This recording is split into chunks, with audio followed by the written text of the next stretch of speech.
materi bisa terserap dengan baik, eh, dan kalau memang ada yang kurang nanti bisa konsultasi ditambahkan dosen mana yang dibutuhkan, yang penting itu. Jadi saya sampaikan juga pendidikan khusus ini jangan berhenti hanya di waktu sesuai jadwal ya. Seperti awal Bu Umi sampaikan, saudara sudah saya anggap masuk keluarga besar Fakultas Hukum WKS, sehingga apapun yang saudara butuhkan dari fakultas siap membantu saudara. Itu ya, jadi saya berharap itu, karena apa, waktu pemberian materi itu juga tidak panjang, ya kan? Jadi mungkin ada yang dibutuhkan, saudara boleh konsultasi, bahkan mungkin kalau refreshing mau ikut kuliah, itu pun dipersilahkan. Ada kelas pagi dan ada kelas malam, mana yang saudara butuhkan, kalau mau masuk boleh, ataupun konsultasi ke dosen-dosennya. Itu silakan ya. Jadi itu sehingga saya berharap saudara benar-benar nanti siap sebagai advokat secara teori benar-benar secara mendalam menguasai, tinggal prakteknya aja, nanti tinggal gimana saudara bisa kolaborasi dengan temannya atau yang lebih senior. Dan di Pengadilan Negeri Surabaya itu lebih dari separuh itu alumni dari Fakultas Hukum WKS. Jadi jangan khawatir, jangan merasa asing di situ. Keluarga saudara juga. Jadi saudara bisa sharing, bisa apalah yang saudara butuhkan. Dan saya pribadi juga sebagai dekan siap membantu saudara. Itu ya, itu prinsipnya itu. Saya siap membantu saudara berkaitan dengan untuk keberhasilan saudara. Saya berharap setelah sumpah tidak begitu lama saudara sudah memberikan suatu berita yang baik, advokat yang sukses. Nah, itu harapan kami. Dan seperti tadi, jangan pernah takut di dalam persidangan, ya kan? Percaya diri aja lah, nggak usah grogi di situ, ya itu. Dan kalau masih ada groginya, cari teman-temannya, ya kan, yang ada di pengadilan negeri. Itu banyak advokat-advokat dari Fakultas Hukum BKS. Itu. Jadi saya tekankan sekali lagi, saudara saya anggap sudah masuk sebagai keluarga besar Fakultas Hukum BKS. Kami siap membantu untuk kesuksesan saudara nantinya sebagai advokat yang sukses. Amin gitu loh. Nah. Saya dapat materi untuk memberikan materi hukum acara pidana. Jadi tugas saya nanti ada dosen berikutnya Pak Suroso ya, Mbak ya. Jadi saya dapat poin yang pertama atau waktu yang pertama untuk bercerita tentang hukum acara pidana.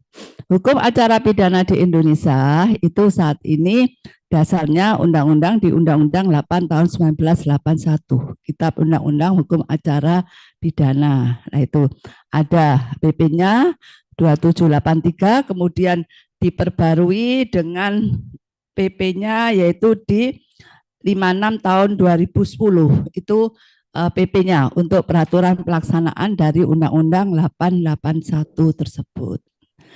Kalau kita bicara hukum acara pidana, ini hukum formil dari hukum pidana.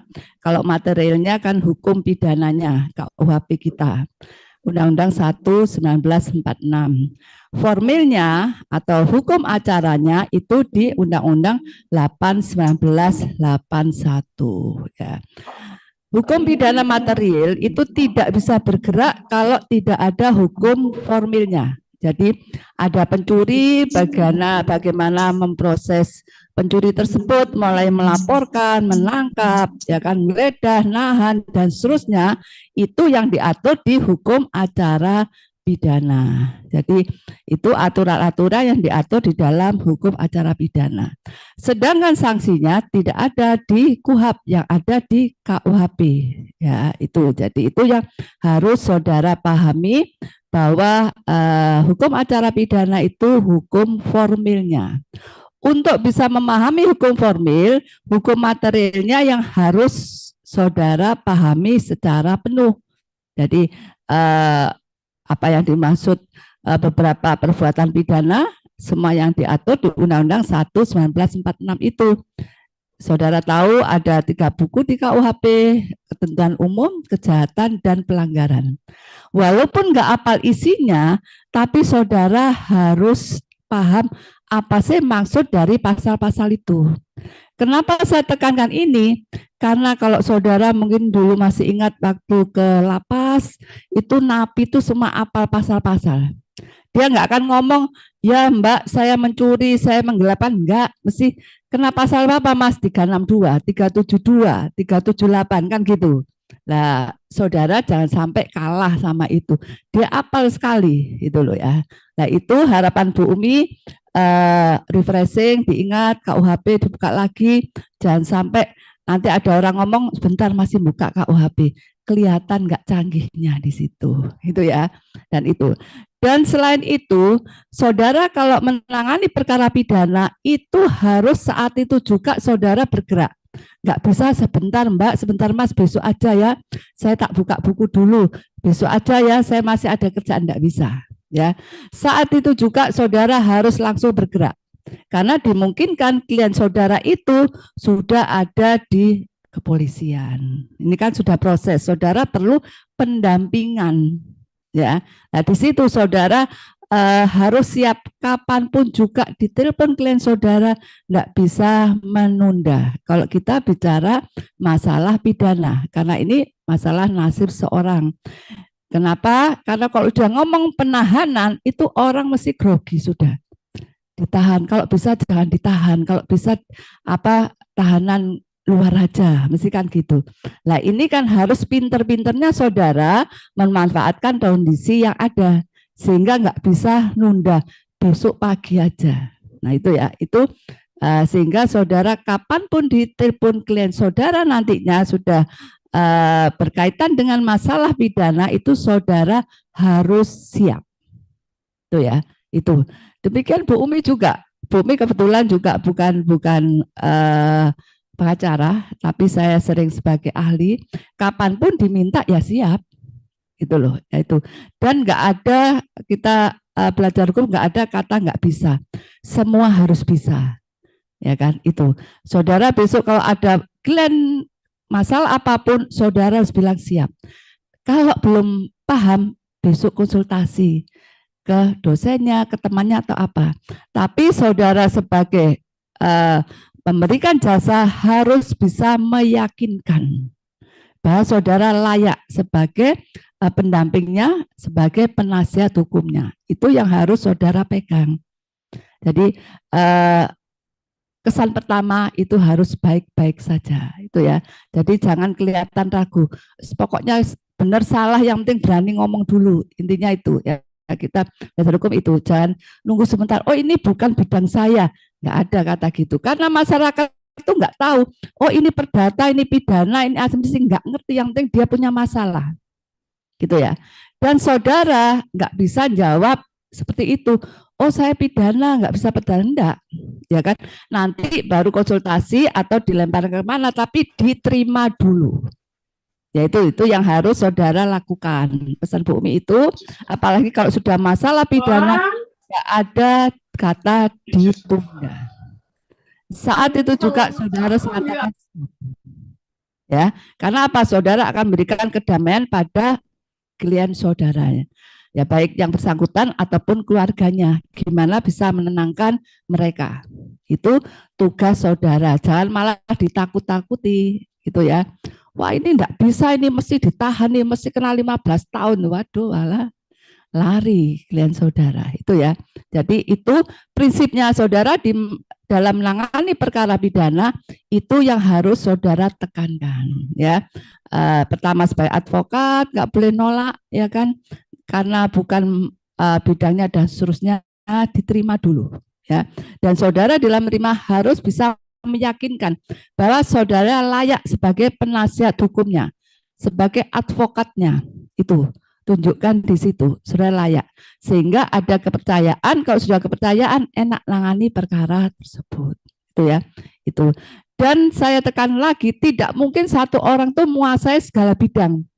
di dalam proses persidangan pinter, konsep pinter, lainnya enggak. Biasanya sesuai per bidangnya. Saudara kalau sebagai konsepnya yang nomor satu, berarti saudara konseptornya di situ, membuat gugatan dan seterusnya. Tapi kalau yang pintar di persidangan itu biasanya dia yang akan fight di proses persidangan. Itu ya. Itu sehingga perlu kerjasama dengan temannya atau sama yang menurut saudara paling cocok. Itu biasanya seperti itu, jarang dan hampir Bu Umi nggak nemukan, apalagi bidangnya satu orang nangani semuanya enggak. Buat LO siapa yang tugasnya, ya kan, nanti sidang siapa, nanti yang berhadapan dengan kepolisian atau peradilan itu siapa, itu biasanya ada apa lebih keahlian tertentu, itu ya, itu yang harus ditekankan di dalam menangani suatu permasalahan yang ada, itu sebagai awal. Kemudian di dalam perkara pidana itu biasanya diawali dengan, coba dibuka slide 1 Mbak ya. Diawali dengan laporan atau pengaduan. Apa sih pemahaman laporan atau pengaduan? Itu bisa dibuka di pasal 1 ya dari Undang-Undang 881. Itu ada beberapa angka, 30 angka, itu ada pengertian laporan dan pengaduan ya. Yang saudara harus pahami perbedaan antara laporan dan pengaduan ya. Jadi kapan sih seorang tuh lapor, kapan seorang ngadu atau melakukan pengaduan. Laporan itu untuk delik biasa. Pengaduan itu untuk delik aduan. Tuh ya. Jadi laporan itu untuk delik biasa atau perbuatan biasa, kalau pengaduan untuk perbuatan pidana atau delik aduan. Refreshing, gimana membedakan antara delik biasa dan delik aduan? Bu Umi contohkan, biar ingat, di dalam proses pencurian, tindak pidana pencurian, 362 dan seterusnya, itu saudara tahu bahwa ada pengambilan barang, ya kan, bisa milik sendiri orang lain secara melawan hukum dengan maksud memiliki dan seterusnya, itu baru dikatakan mencuri. Kalau yang dicuri itu milik orang lain, ya kan, tangganya atau siapapun, itu dikatakan delik biasa. Itu ya. Tapi kalau yang dicuri itu punyanya bapaknya sendiri, ya kan, atau anaknya sendiri, itu masuk delik aduan. Ya, sehingga perbuatan itu baru menjadi perbuatan pidana delik kalau ada pengaduan yang merasa sebagai korban. Kalau misalnya bapaknya, oh enggak apa-apa, mobil saya 1000 diambil 1, enggak apa-apa, nanti malah banyak. Sehingga itu bukan sebagai perbuatan pidana delik. Baru menjadi delik kalau bapaknya merasa sebagai korban diadukan ke pihak yang berwajib, kepolisian. Tapi kalau bapaknya diam aja enggak merasa sebagai korban, bukan delik, bukan perbuatan pidana, walaupun diambil anaknya, dicuri anaknya. Itu ya. Beda kalau yang dicuri punyanya orang lain, itu masuk delik biasa. Itu ya, membedakannya di situ antara delik biasa dan delik aduan. Prosesnya gimana perbedaannya? Ada perbedaannya. Kalau delik biasa berupa laporan, maka korban atau keluarga korban lapor ke pihak berwajib, penyidik, penyidik pembantu, atau penyelidik. Tindak lanjut dari perbuatan itu diteruskan atau tidak, terserah petugasnya. Kalau ini benar sebagai perbuatan pidana, maka bisa dilakukan penyelidikan, penyidikan. Jadi sekedar melaporkan, tindak lanjut terserah petugas diteruskan atau tidak. Lain dengan delik aduan. Delik aduan dia mengadukan, tapi pengadu atau merasa korban bisa menghentikan. Misalnya sudah Pak, anak saya sudah tobat, dia janji nggak melakukan lagi. Maka delik aduan itu bisa dicabut oleh pengadu selama belum dilakukan proses persidangan. Itu ya, itu bedanya laporan dan pengaduan, dan perbuatan apa yang masuk delik biasa yang dilaporkan dan mana yang masuk delik aduan atau diadukan. Itu masalah delik aduan dan laporan. Sampai di sini paham ya? Ya, refreshing kan waktu hukum pidana kan sudah diberikan sama hukum acara. Bu Umi refreshing aja. Berikutnya, di dalam beracara, kalau sudah ada laporan atau pengaduan, biasanya petugas itu kalau itu belum terang sebagai peristiwa pidana atau perbuatan pidana, dilakukan penyelidikan dulu. Ya, penyelidikan dulu. Untuk membuat terang suatu peristiwa itu pidana atau bukan. Ya. Untuk bisa mengatakan perbuatan pidana atau bukan, saudara harus paham unsur-unsur dari perbuatan pidana. Ya, ada beberapa pendapat apa itu perbuatan pidana. Salah satunya yang Bu Umi ambil yaitu pendapat dari Profesor Mulyatno. Ya, ini guru besar hukum pidana almarhum dari UGM. Dikatakan bahwa perbuatan itu masuk perbuatan pidana atau tidak harus dimasukkan atau diujikan dengan 4 unsur perbuatan pidana. Ya, 2 unsur pokok dan 2 unsur tambahan. Unsur pertama, kelakuan dan akibat. Kelakuan apa yang dilakukan oleh pelaku yang membawa suatu akibat. Kelakuan dan akibat itu harus ada hubungan langsung. Ada kelakuan tapi nggak membawa akibat, bukan perbuatan pidana. Ada akibat tapi bukan karena kelakuan, juga bukan perbuatan pidana. Kenapa demikian? Orang misalnya memukul seorang, kalau yang dipukul itu badannya kuat atau dia ahli bela diri kan biasa, nggak apa-apa dipukul, tenang, santai aja, kan bukan akibat. Tapi kalau badannya kecil, sudah sakit-sakitan, dipukul dikit aja sudah jatuh, ya kan?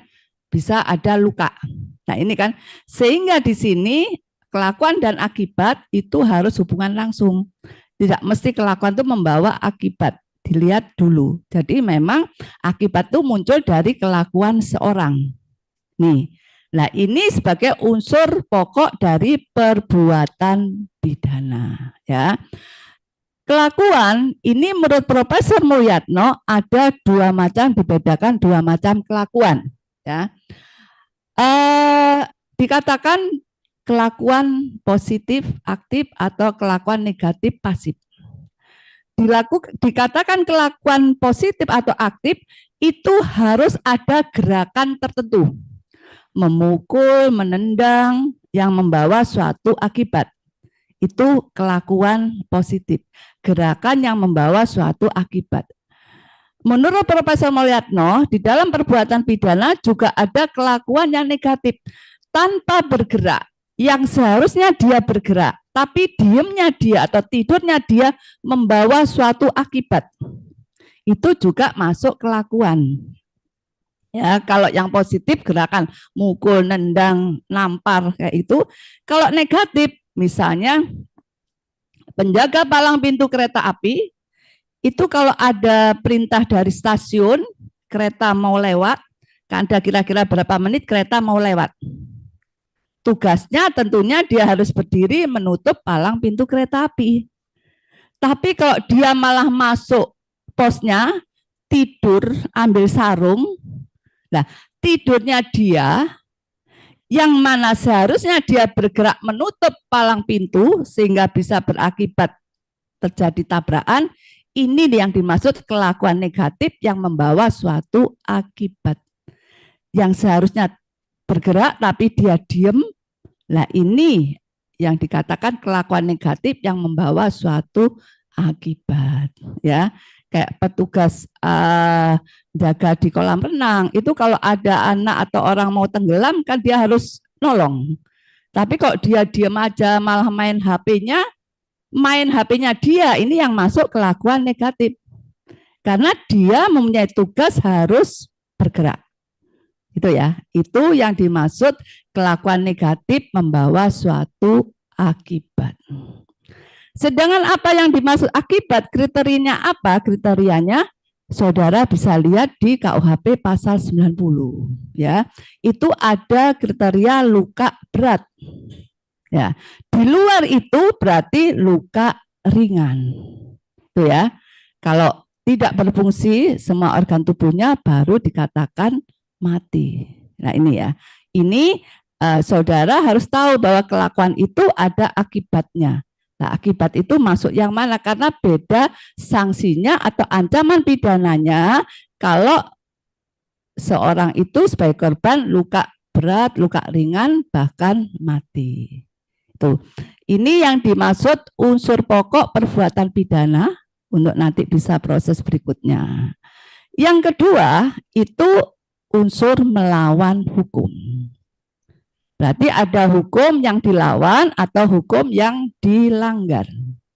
Unsur melawan hukum itu ada dua macam, ada melawan hukum objektif dan melawan hukum subjektif. Melawan hukum objektif itu berupa apa? Pasal-pasal yang diatur di dalam undang-undang, melanggar pasal sekian, undang-undang nomor sekian, pasal sekian, undang-undang nomor sekian, dan seterusnya. Itu yang dimaksud melawan hukum objektif. Ya kan, kalau saudara baca dakwaan kan pasal-pasal itu. Nah, itu yang dimaksud melawan hukum objektif. Selain itu ada melawan hukum subjektif. Melawan hukum subjektif itu apa? Yang berwujud kesengajaan atau kealpaan. Ini nanti munculnya di pembuktian. Karena hampir tidak semua terdakwa itu ngaku, ya saya sengaja melukai, saya sengaja mencuri, saya sengaja menunda. Mesti apa? Saya nggak tahu, saya ikut-ikutan, saya nggak tahu kalau itu ternyata apa sebagai korbannya rumahnya orang lain dan seterusnya. Nah ini kan, sehingga di dalam pembuktian nanti baru kelihatan, oh ini memang sengaja dia tahu atau alpa. Itu yang dimaksud sengaja apa melawan hukum yang subjektif. Apa yang ada dalam diri pelaku. Kenapa perlu di pembuktian? Karena nggak ngaku aja lapas penuh ya kan? Lu over kapasitas semua. Nah, apalagi ngaku penuh nanti malah. Itu sebagai unsur pokok perbuatan pidana.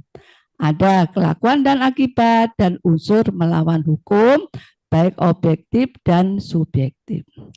Sedangkan unsur dua lainnya sebagai unsur tambahan yaitu hal ikhwal dan atau yang mengikuti perbuatan. Di dalam perbuatan pidana biasanya mesti diawali mau mencuri nggak mungkin barangnya disediakan oleh yang punya. Mau membunuh nggak mungkin badannya disiapkan oleh yang punya. Nah, ini biasanya kan ada tindakan-tindakan tertentu untuk sampai pada perbuatan pokoknya. Kalau mau mencuri, gambar dulu, ya kan lihat gimana kebiasaan rumah itu kapan kosongnya. Mungkin pacaran dulu sampai pembantunya biar dibantu. Nah, itu kan faktanya kayak gitulah.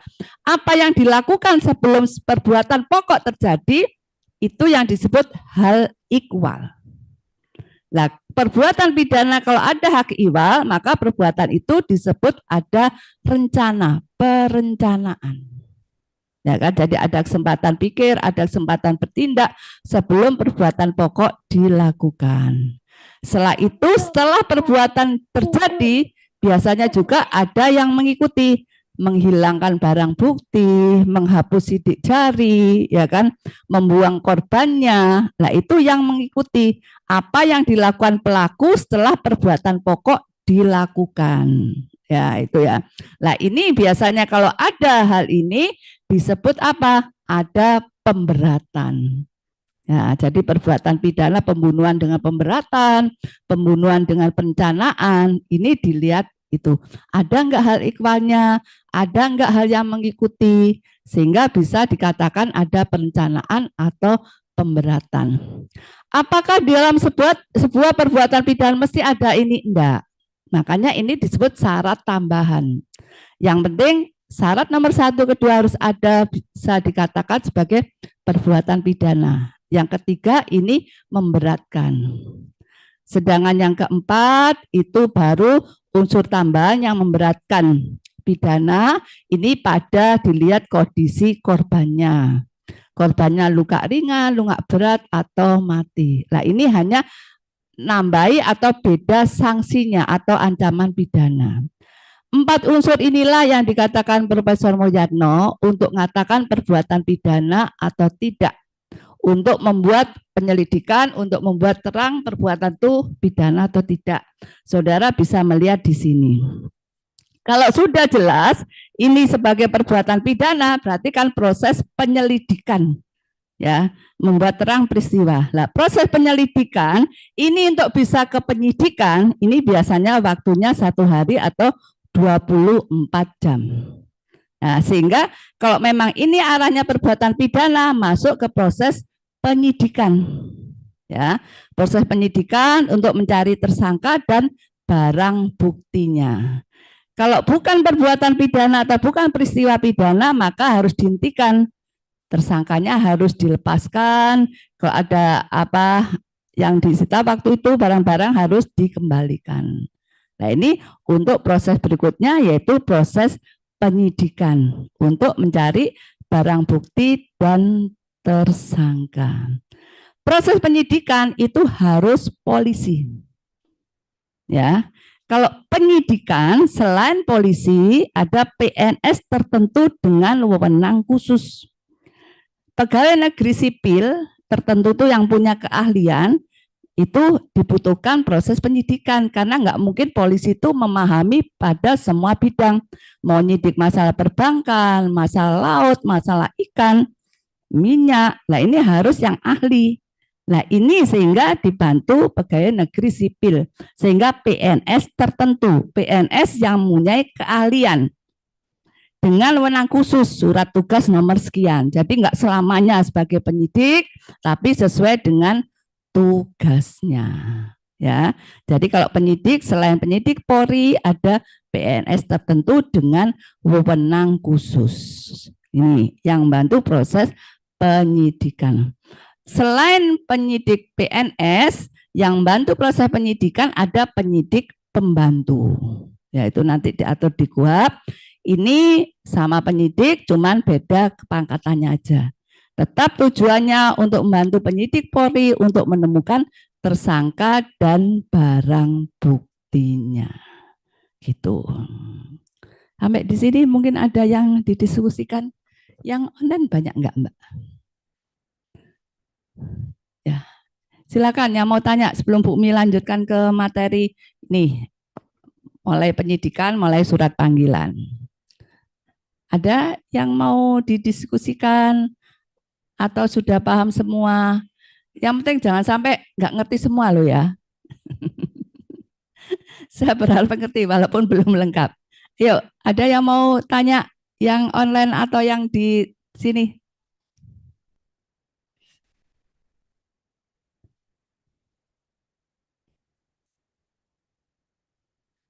Nggak ada yang mau tanya? Ya. Jadi kalau sudah proses penyidikan ini kan mulai mencari tersangka dan barang bukti. Nah, sini mulai beberapa orang dilakukan pemanggilan.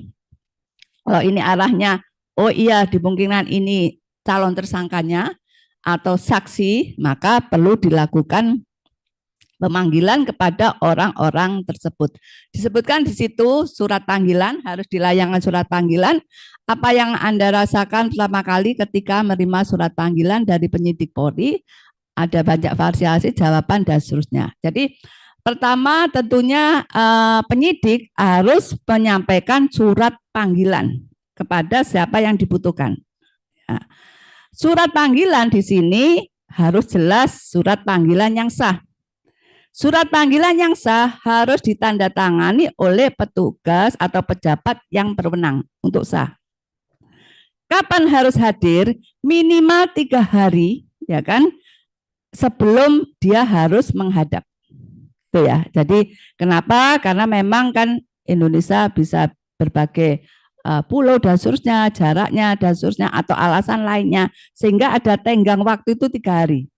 Baru diambil keterangannya saksi ataupun tersangka. Yaitu dari surat panggilan itu harus memenuhi syarat kesahannya dan diperhatikan waktu pemanggilan ini, sehingga yang dipanggil bisa hadir, bisa memberikan suatu keterangan. Nah, di dalam memberikan keterangan di sini tentunya saksi di sini harus jelas syaratnya, yang ia dengar sendiri, yang ia lihat sendiri, ia alami sendiri, dan menjelaskan alasannya dari pengetahuan itu. Nah, ini yang harus hati-hati. Saudara besok advokat memberitahukan klien saudara jangan banyak ngomong, ya. Nah, ini biasanya penyakit orang Indonesia itu kemeruh. Taunya sedikit karena banyak dengar, ceritain, cerita banyak sekali, ya kan? Kok ditanya, kemarin waktu itu pakai baju warna apa? Biru, sudah titik. Jangan, oh ya biru, kemarin saya beli sama ini, si A, beli di TP sama ini, dan seterusnya. Bisa panjang.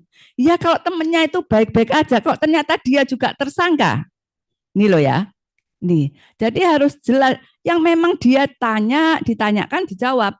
Ya tahu sendiri, jangan katanya. Nanti kalau sudah ditetapkan Selasa jadi saksi kemudian tersangka bingung. Enggak, saya itu diceritain sama ini loh. Gitu ya.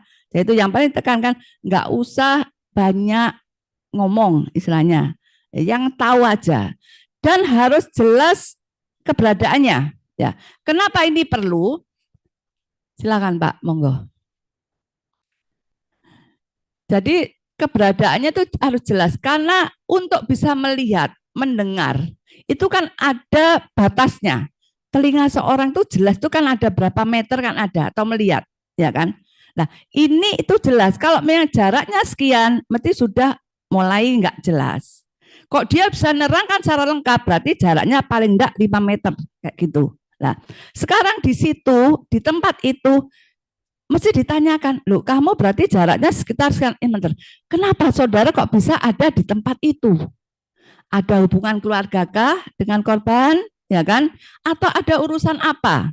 Nah ini kan, oh enggak, saya enggak ada, berarti saudara masuk kan tanpa seizin. Mungkin juga saudara sebagai calon tersangka, kebetulan keduluan orang lain, kan bisa seperti itu. Gitu loh. Jadi ini harus jelas kenapa dia kok posisi di situ. Makanya Bu Upi kan mesti bilang kasih apa tahu, jangan banyak ngomong. Nanti malah jebak dia sendiri. Biasa kalau sudah banyak ngomong kan ngomongnya ngelantur gak karu-karuan. Ini loh. Ini yang sering menjadi masalah, saksi bisa menjadi tersangka karena banyak ini memberitahukan padahal dia sebenarnya nggak tahu sendiri, diceritani atau dari orang lain, tapi dia seolah-olah dia sendiri yang secara langsung tahu. Padahal memberikan kesaksian harus jelas keberadaannya di situ karena apa, ya kan? Ya kok karena apa? Panca indera itu punya batas tertentu. Melihat, mendengar itu kalau jelas mesti ada prediksi berapa meter posisinya dia. Ya kan? Kalau jauh nggak mungkin dia akan mendengarkan secara jelas. Ya kan? Ini yang harus diperhatikan. Kalau ada surat panggilan, dipanggil sebagai tersangka atau saksi, saudara sebagai advokat mendampingi, itu harus benar-benar dikasih tahu. Ya kan? Kalau memberikan kesaksian bagaimana, kalau dipanggil tersangka bagaimana, itu biar apa?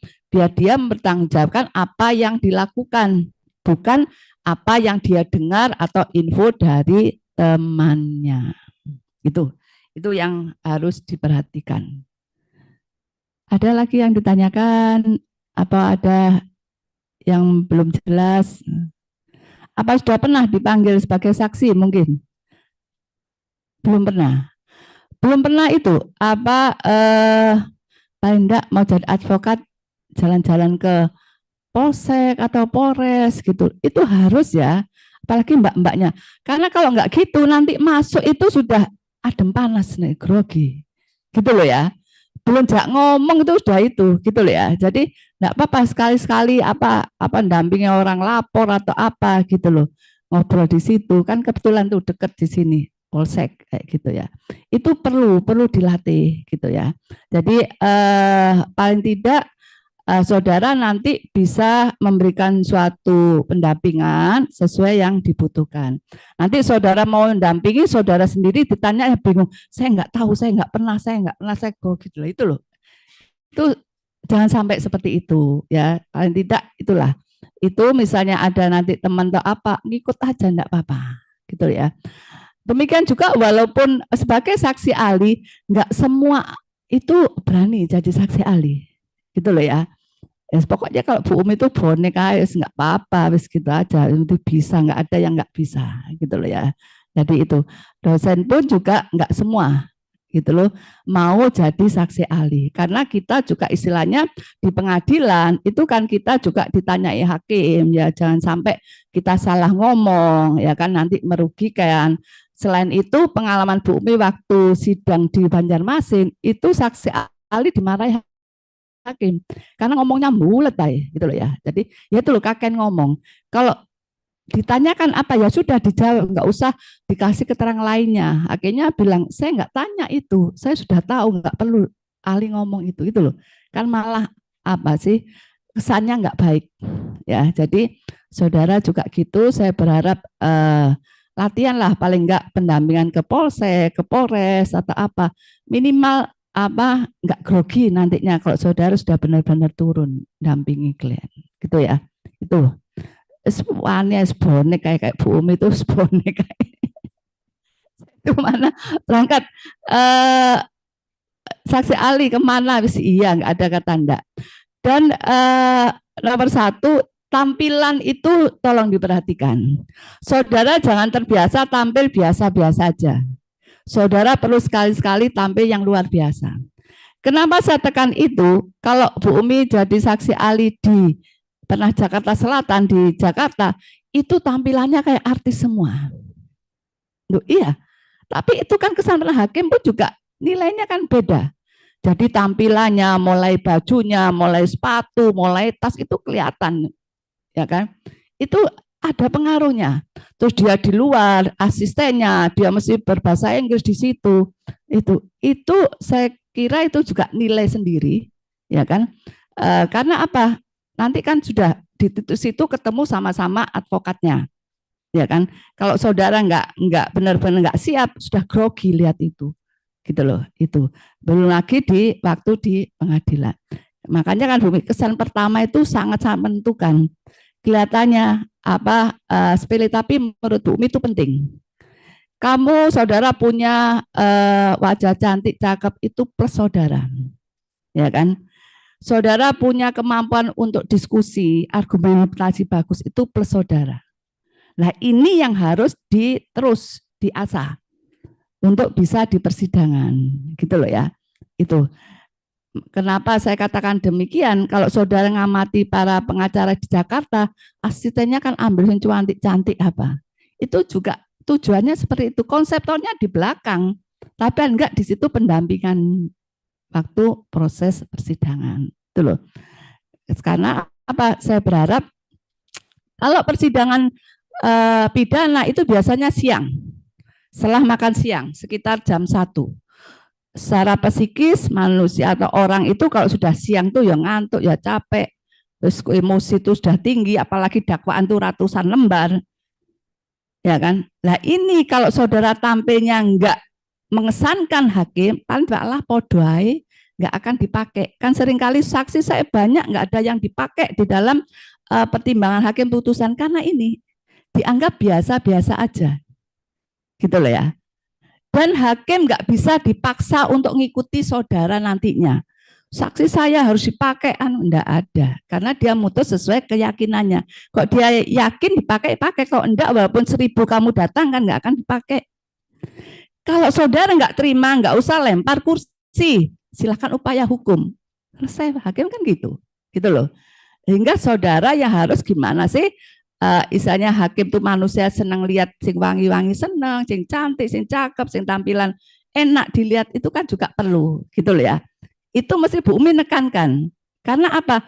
Ini sangat penting di dalam proses pembuktian. Ya kan? Karena pengalaman banyak alat bukti nggak dipakai karena hakimnya yaitu males paling podo ae. gitu ya. Itu pun juga pernah saya konsultasikan dengan temannya Bu Umi, kebetulan teman Bu Umi ya, Bu Umi sudah umur itu sudah banyak hakim, ketua pengadilan di Mahkamah Agung juga gitu. Allah podoai om paling ya ngono ae. Gitu loh, itu. Nah, itu makanya saya mesti menekankan bahwa saudara harus punya nilai plus tertentu yang mana hakim tuh memperhatikan, nggak tahu suaranya waktu membacakan, ya kan, ada intonasinya yang enak didengarkan, gitu kan. Nah, itu yang harus saudara perhatikan nanti di dalam proses persidangan. Itu ya, itu tolong diperhatikan. Berikutnya kalau sudah panggilan, tentunya saudara sebagai penasihat hukum itu diberikan surat kuasa. Surat kuasa saudara sebagai pendamping dari klien saudara tersangka tersebut. Jadi surat yang memberikan kuasaan tentunya apa sesuai dengan surat kuasa yang berikan pendampingan sampai mana, di dalam hal apa. Nah itu ada saudara teken surat kuasa. Saudara sebagai penasihat hukumnya. Kalau sudah surat kuasa ditandatangani, wis ayam biasa advokat, wis jelas bayarannya ono gitu. Ya, jadi itu makanya konsultasi dulu. Kalau sudah deal, baru ada penandatanganan surat kuasa itu sebagai penasehat hukumnya. Nah, surat kuasa ini nanti berbunyi tentunya di mana saudara diberi kuasaan untuk pendampingan. Hanya di waktu proses penyelidikan, penyidikan aja, atau proses peradilan, atau sampai mana. Nah, ini harus jelas isi dari surat kuasa itu. Kenapa saya tekankan penting? Karena seringkali ya kan seorang tuh meremehkan gampang aja nanti itu. Lah menjadi masalah ya kan nantinya kalau ternyata apa nggak cocok dengan apa yang dimaksudkan. Ya kan dia nggak suka ganti surat dari ganti lagi penasihat hukum lainnya gondok. Ya kan sering kan masalah ini atau karena sesuatu sehingga harus jelas di dalam surat kuasa itu. Ya, saya berharap saudara bidang hukum itu awalnya itu harus jelas daripada konflik nantinya. Jelas tugasnya apa, bayarannya bagaimana, ya kan? Itu harus jelas. Jangan berharap oh nanti lah tahu sendiri nggak ada. Mendingan jelas di situ, itu pun masih ada konflik.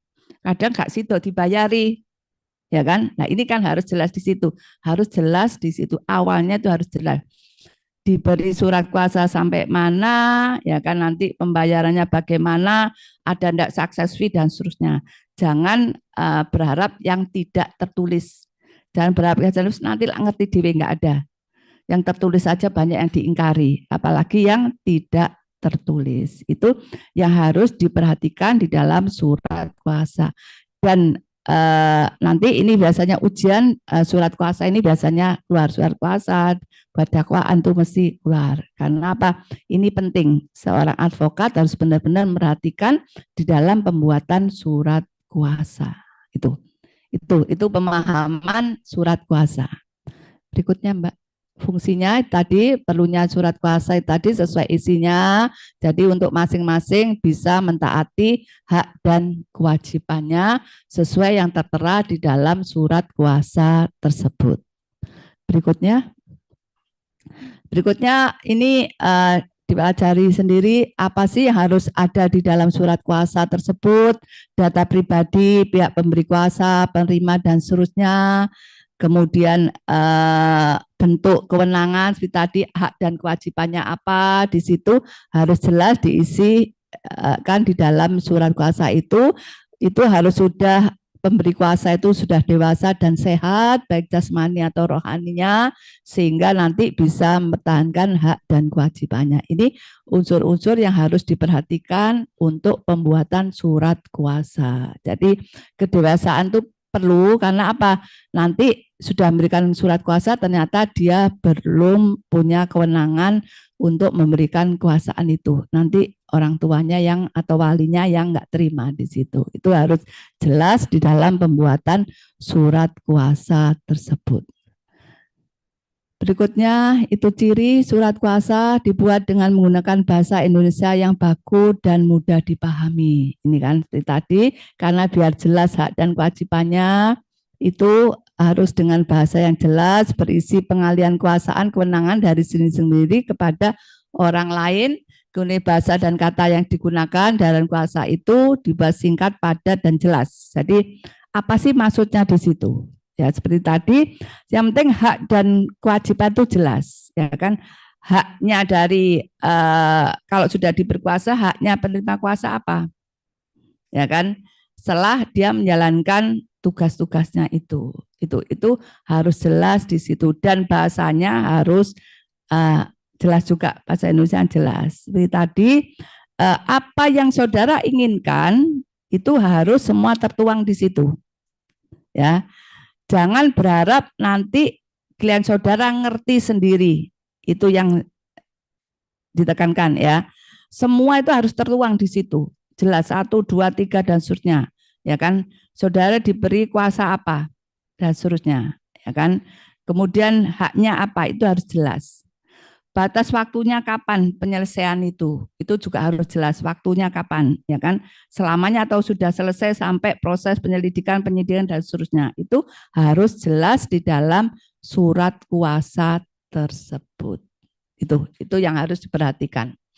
Di ciri-ciri surat kuasa, kemudian jenis-jenis surat kuasa, itu ada beberapa jenis surat kuasa. Surat kuasa perseorangan, itu contohnya, itu seringkali dibuat surat kuasa tersebut, dokumen surat kuasa, kemudian kalau pribadi itu atau per orang tuh seringkali mungkin yang punya orang tua atau saudara yang pensiunan itu biasanya kan, oh tolong diambilkan, itu kan surat kuasa perorangan, hanya ngambilkan gaji, ngambilkan pensiunan, yang banyak itu pensiunan, karena sudah nggak mampu berangkat, biasanya cucunya atau siapa beri kuasa untuk ngambil, itu surat kuasa perseorangan. Itu. Kemudian itu contoh surat kuasa, jadi nanti bisa itu kok contoh surat kuasa seperti itu. Dan kalau lainnya saudara punya kreasi sendiri, yang penting pokoknya itu yang harus ada, itu ya. Jadi saudara bisa punya kreasi sendiri seperti tadi. Yang penting di dalam surat kuasa itu kalau sudah jelas pemberi, kuasa dan penerima, dan apa aja hak dan kewajiban masing-masing, itu yang harus diperhatikan. Dan ingat ada batasnya penyelesaian tersebut. Jadi surat kuasa itu enggak selamanya, tapi ada batasnya kapan selesai pemberian surat kuasa itu. Itu. Ini macamnya ada surat kuasa kedinasan, itu macamnya aja ada perseorangan, kedinasan dan seterusnya. Semua isinya sama aja, tujuannya seperti itu. Contohnya juga sudah ada, nanti ada beberapa, nanti kan dikasihkan materinya, ya contoh surat kuasa itu. Berikutnya surat kuasa istimewa, ini berhubungan dengan pengacara atau advokat. Surat kuasa diberikan kepada pihak lain berkaitan dengan proses di peradilan, kayak itu. Jadi ada istimewa dan artian kekhususan tertentu. Jadi itu kekhususan tertentu untuk pemberian surat kuasa itu. Dan itu ada contohnya dari surat kuasa istimewa tersebut. Berikutnya, ini di dalam pasal 75 Undang-Undang KUHP itu ada bicaraan untuk setiap tentang apa? Setiap tindakan itu harus ada berita acaranya. Jadi apapun penangkapan, pemeriksaan dan seterusnya harus ada berita acara. Nah, kenapa diperlukan adanya berita acara? Sehingga tahu apa yang telah dilakukan petugas pada klien saudara, ya kan? Ini tertuang semua. Saudara bisa hasil pemeriksaan selesai, minta berita acara pemeriksaannya, ya kan? Sehingga saudara tahu tindak lanjutnya itu bagaimana, gitu ya. Jadi itu harus diminta berita acara hasil pemeriksaan saksi, tersangka dan seterusnya. Ya, itu harus ada. Nah, kenapa sih perlu? Ya kan? Karena apa? Ini berkaitan dengan apa? Selain penangkapan, mungkin penahanan. Selain itu, mungkin ada setelah dilakukan pemeriksaan, ada barang-barang juga yang disita. Nah, kenapa perlu? Karena apa? Tahu posisi barang klien saudara itu ada di mana. Karena apa? Nanti kalau sudah dari pihak penyidik ke penuntut umum, kalau nggak ada ini nanti, oh saya nggak nerima dari penyidik. Penyidik ngomongnya sudah saya serahkan. Ini loh ya, kan seringkali barang bukti itu nggak jelas posisinya di mana, berkurang dan seterusnya. Kan yang banyak itu. Lah ini loh yang perlunya berita acara tersebut hasil pemeriksaan.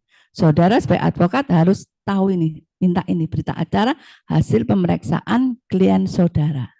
Nih, jadi untuk kejelasan dari klien saudara, tersangka saksi ataupun barang yang disita oleh petugas. Itu harus jelas tertuang di dalam berita acara. Karena seperti tadi, proses itu setelah penyelidikan kan penyidikan. Penyidikan cari barang bukti dan tersangka. Ini kan banyak manggil, mereksa, ya kan, nangkap, ya kan, nyita dan seterusnya. Nah ini kan perlu juga kejelasan. Apa yang dilakukan petugas itu semua harus tertuang di berita acara. Pada awal penyidikan itu harus memberitahu pada penuntut umum. Penuntut umum ini saya mulai penyidikan. Ya. Kalau di tengah-tengah ternyata dihentikan, ya kan penyidikan itu karena ternyata bukan tindak pidana, kurangnya barang bukti atau dihentikan demi hukum, kan dihentikan. Nah, ini juga harus memberitahu pada penuntut umum. Kalau selesai penyidikan, maka apa? Harus juga diserahkan ke penuntut umum, tersangka dan barang buktinya. Lah, tentunya penyerahan ini loh, ini perlu juga ada berita acara sehingga jelas klien saudara itu posisinya di mana, kalau ada yang disita posisinya di mana, sudah diserahkan atau tidak. Nih, ini yang perlu saudara apa sih perhatikan. Gitu loh ya. Nanti ada penyerahan tersangka barang bukti misalnya itu saudara punya apa tembusannya lah kayak gitu, kopinya di situ lah, itu untuk melihat. Karena apa, seringkali kan nggak jelas ini kemarin tuh posisinya di mana. Nah, sana nggak nerima, sini merasa sudah menyerahkan. Nah, itu perlu list di berita acara itu. Itu perlu diketahui bahwa perlunya berita acara itu muat ini. Ya kan, nanti di situ sudah apa yang dilakukan dan seterusnya, nanti apa dari polisian kan jelas apa hasil pemeriksaannya. Nah, nanti yang penuntut umum nanti yang membuat dakwaannya dari hasil penelitian itu. Sehingga bolak-balik antara penyidik dan penuntut umum ini yang seringkali melelahkan.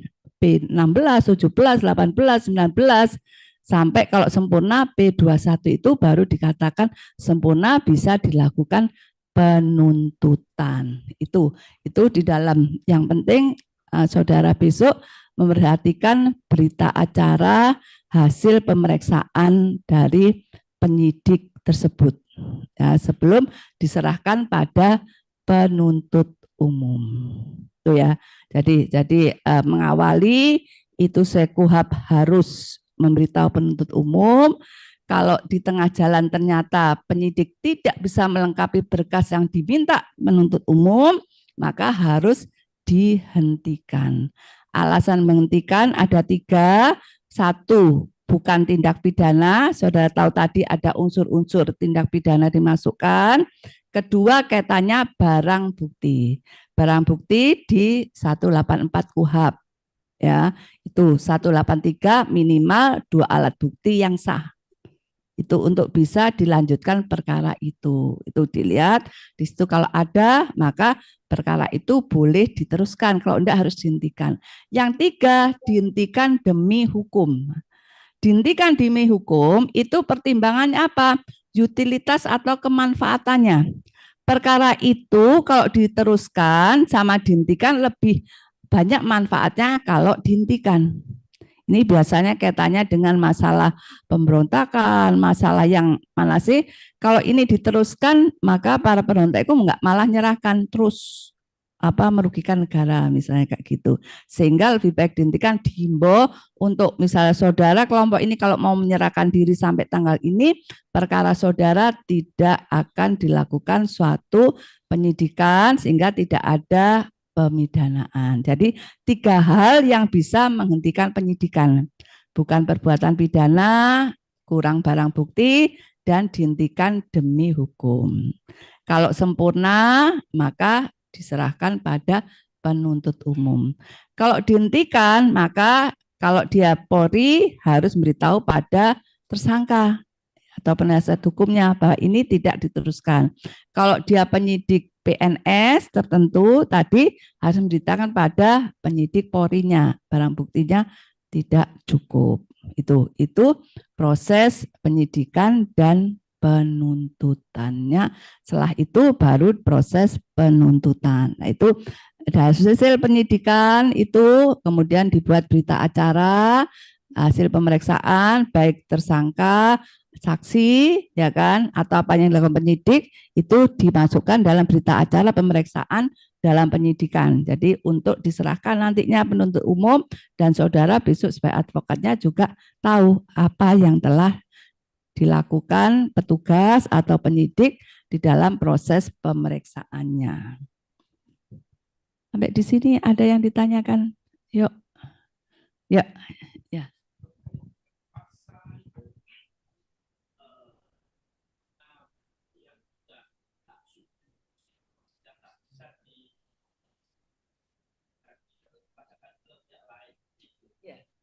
Jadi surat kuasa, makanya kan saya tadi sampaikan harus jelas hak dan kewajibannya. Jadi kalau disubstitusi itu bisa digantikan lainnya, ya kan? Jadi misalnya pengacara itu kan ada timnya, gitu kan? Nah itu kan. Jadi kalau hak itu bisa digantikan ke siapa? Itu sesuai dengan di situ sepakatannya bagaimana. Jadi apa surat kuasa penggantinya siapa? Kemungkinan kan misalnya dalam persidangan tidak bisa kan ada suatu. Nah itu surat kuasa bisa digantikan ke pihak lainnya. Gitu. Itu. Kalau surat kuasa mutlak ya tidak bisa digantikan. Jadi kalau ada substitusi dimungkinkan karena penuh kasusnya bisa digantikan ke pihak lainnya. Tapi tetap sepersetujuan dengan yang memberikan kuasa. Ya, jadi biasanya kan siapa itu? Gitu. Karena apa nanti di dalam persidangan tanyakan surat kuasanya itu. Gitu. Tuh. Ada lagi yang mau tanya? Ya. Ya. Mm-mm. Ya.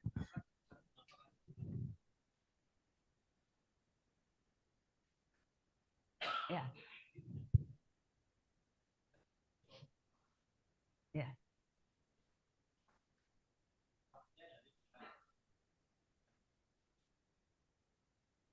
Ya.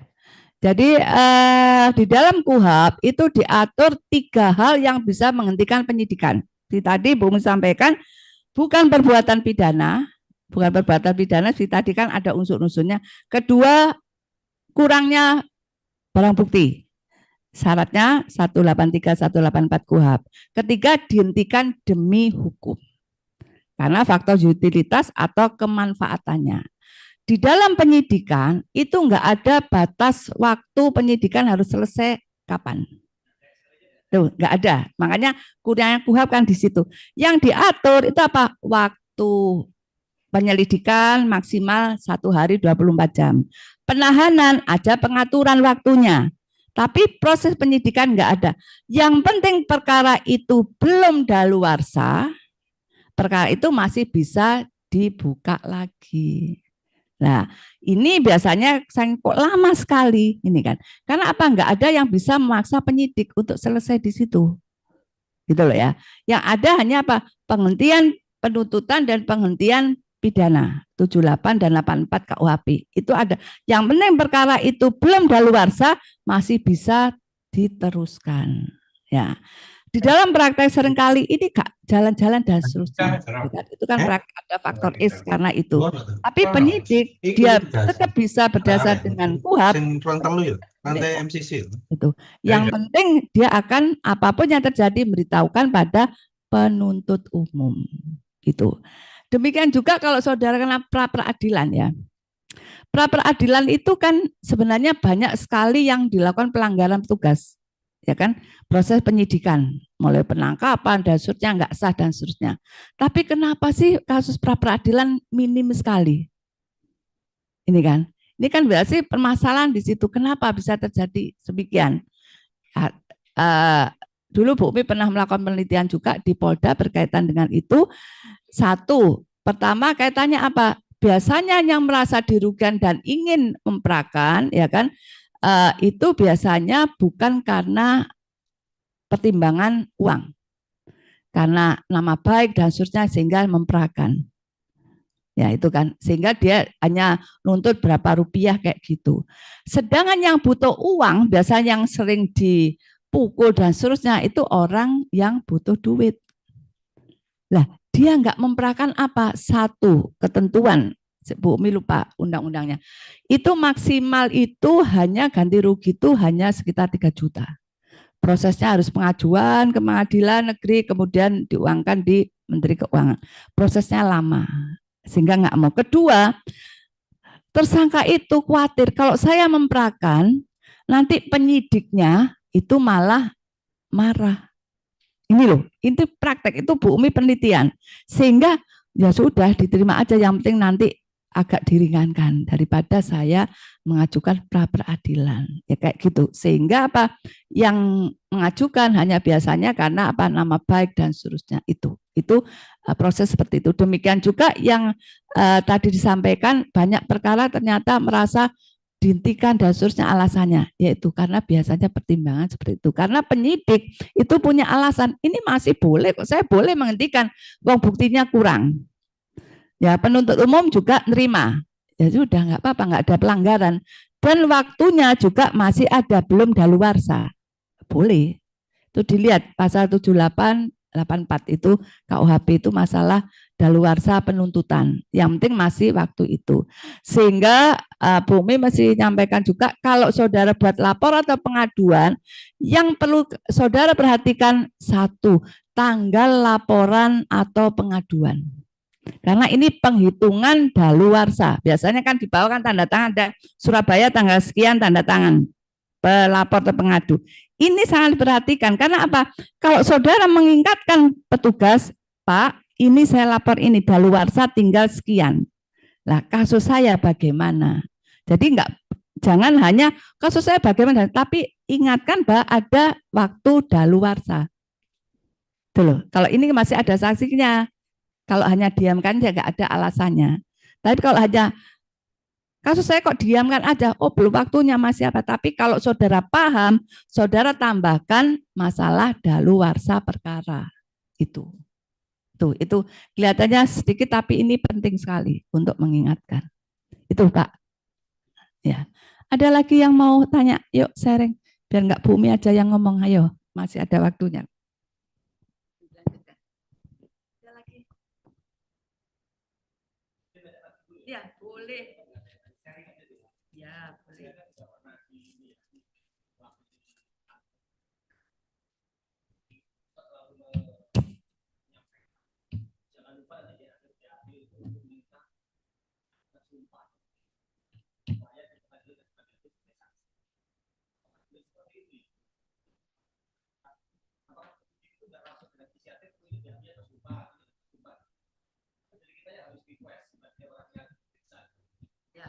Jadi bukan BAP tersumpah, tapi hasil pemeriksaan saksi, ya kan?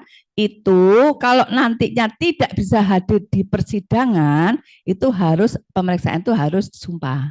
Sehingga itu sah mewakili bisa dibuka di persidangan. Kalau tidak disumpah, itu harus hadir di persidangan. Itu jadi saksinya itu loh yang dipanggil itu kalau dia memberikan penjelasan saya waktu persidangan karena saya harus ke luar negeri atau kemana nggak bisa hadir sehingga di situ harus disumpah waktu pemeriksaan itu ya ya itu seperti itu ya ada lagi yuk ayo Helmi mau tanya. Lunti, aku kayak tok Franz, mau kayak tok Franz gimana? Oh di atas, oh di atas ya. Ada lagi yang mau tanya?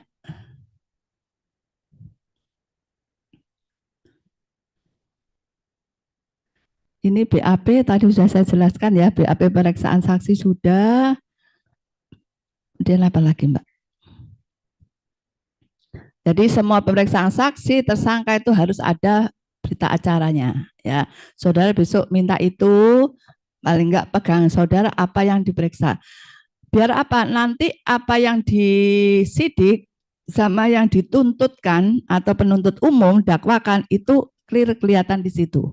Itu loh ya, di situ. Itu berkaitan dengan BAP tersebut. Ada lagi Mbak?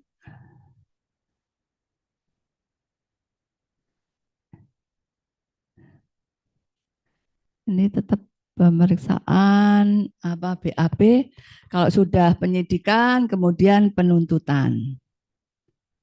Masih ada enggak Mbak? Jadi kalau sudah sempurna ya kan berkas itu maka penuntut umum itu melakukan suatu penuntutan penyerahan berkas ke pengadilan untuk dilakukan pemeriksaan ya itu penuntutan. Ya. Yang perlu saudara pahami juga secara teori kan ada penuntut umum ada jaksa. Di dalam praktek gampangnya ada JPU jaksa penuntut umum. Saudara secara teori, ya kan secara akademis harus bisa membedakan kapan seorang itu sebagai penuntut umum dan kapan sebagai jaksa. Ini diatur di dalam KUHP. Kalau di persidangan dia disebut sebagai penuntut umum. Tapi kalau dia bertugas di luar persidangan itu jaksa. Ya.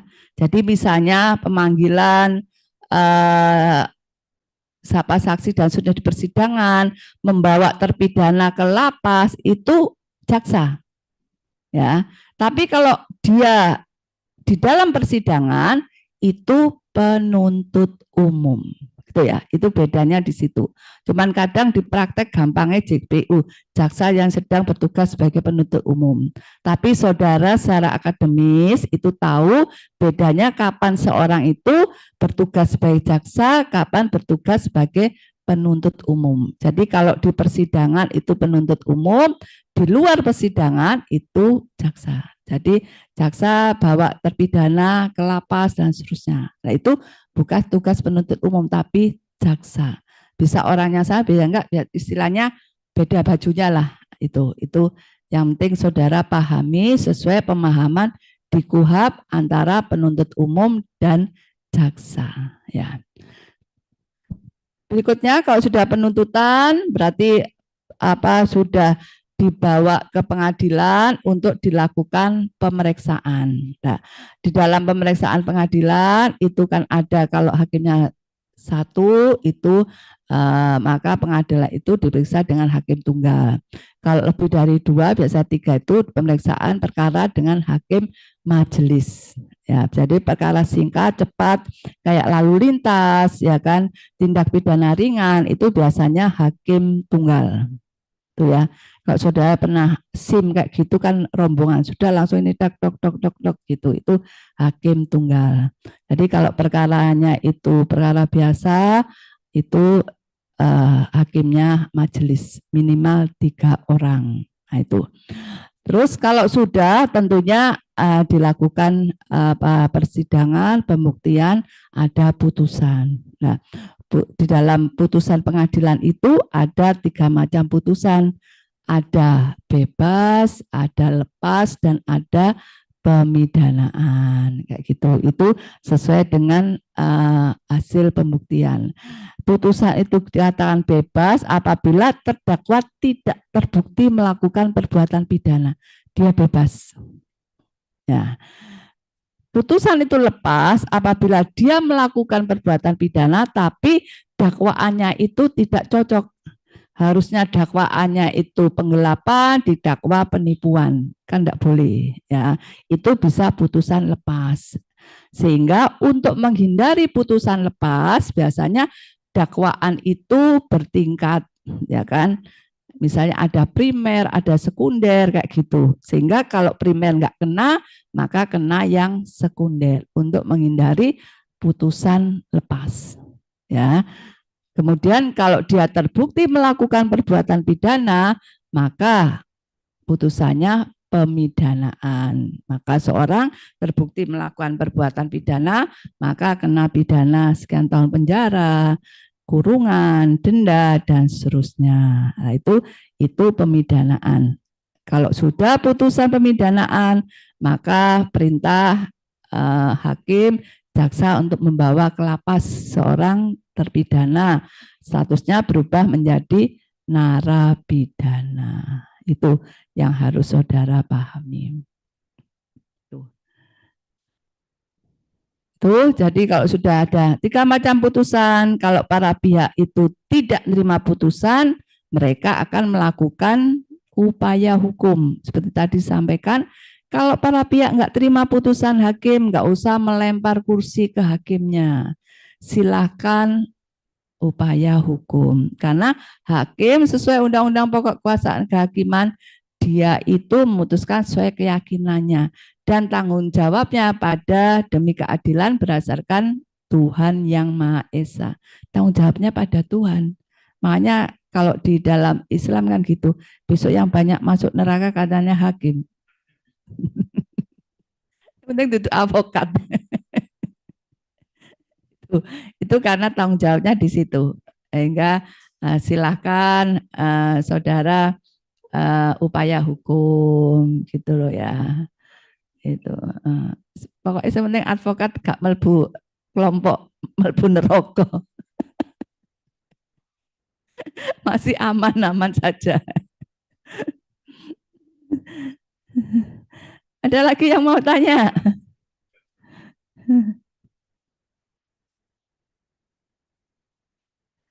Ada lagi yang mau tanya? Ini sudah jelas apa belas gak ngerti, Rek? Kalau nggak ngerti nanti bisa konsultasi yuk. Monggo.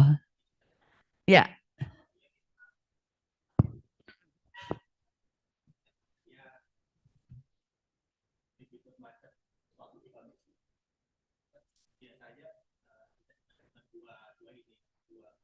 Perkara.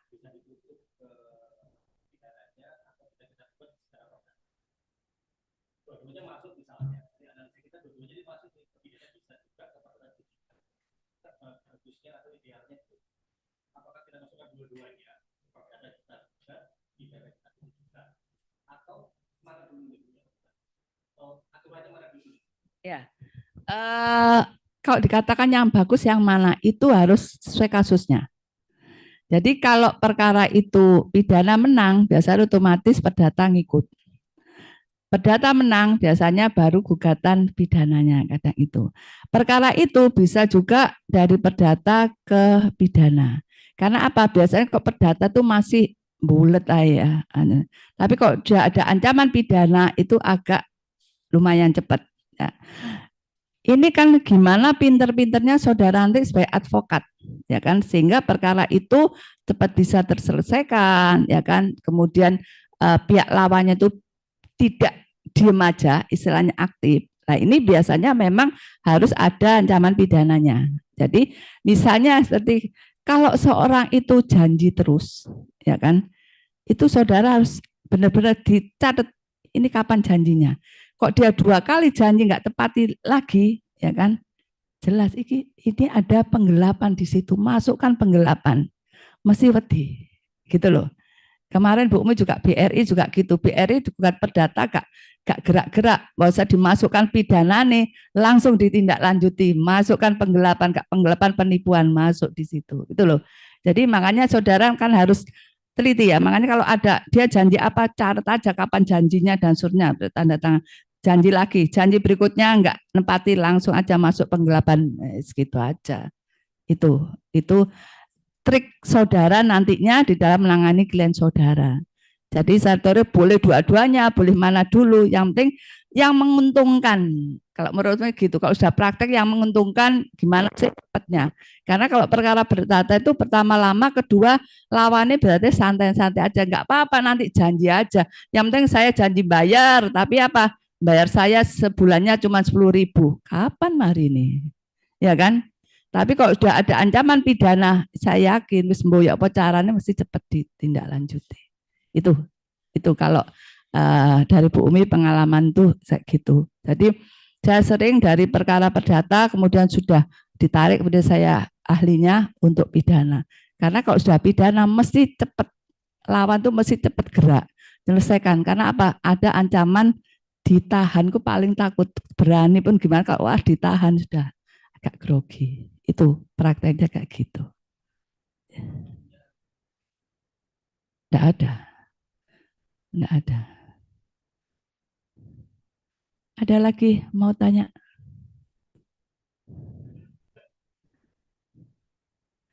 Karena kalau sudah praktek itu gimana pinter-pinternya saudara di praktek pengalaman itu. Gitu ya. Karena undang-undang itu pedoman aja. Saya harus yakin bahwa undang-undang itu buatan manusia, enggak ada buatan manusia sempurna. Pasti ada kurangnya. Kurangnya itu terserah saudara. Saudara buat untuk terobos atau saudara tutupi kekurangannya. Itu pilihan-pilihan saudara. Gitu loh ya. Karena apa? Enggak ada buatan manusia sempurna, itu enggak ada. Mesti ada kurangnya. Nah ini kan kejelian saudara nantinya kalau sudah dipraktek. Ya kan? Jadi makanya kalau sudah persidangan itu ya kejelian masing-masing sudah gimana trik-trik kejelian di situ. Makanya kalau saudara sudah mulai beracara, saudara latihan selalu beda pendapat. Itu ya. Itu harus terus dilatih.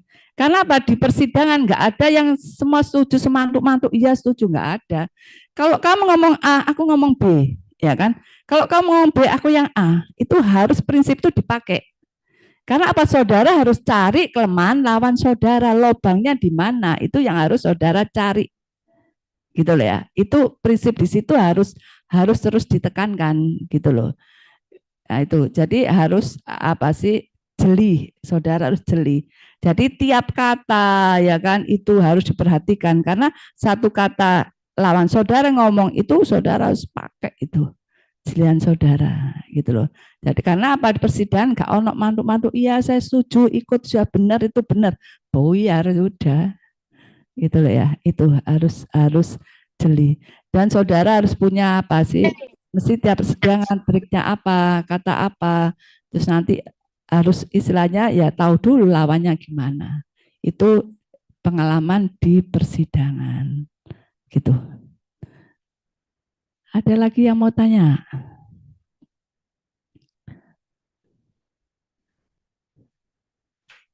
Ada lagi, ini yang Bu Mi tadi ngomong pra peradilan, itu kalau ada kesalahan di penyidikan atau penuntutan, itu bisa dilakukan pra peradilan. Ya, pra peradilan itu peradilan sebelum dibuka perkara pokoknya.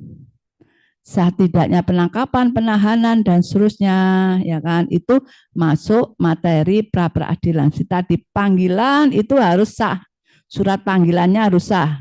Siapa yang tanda tangan. Waktu pemanggilan itu harus sesuai aturannya, minimal 3 hari, ya kan sebelum waktu diperiksa.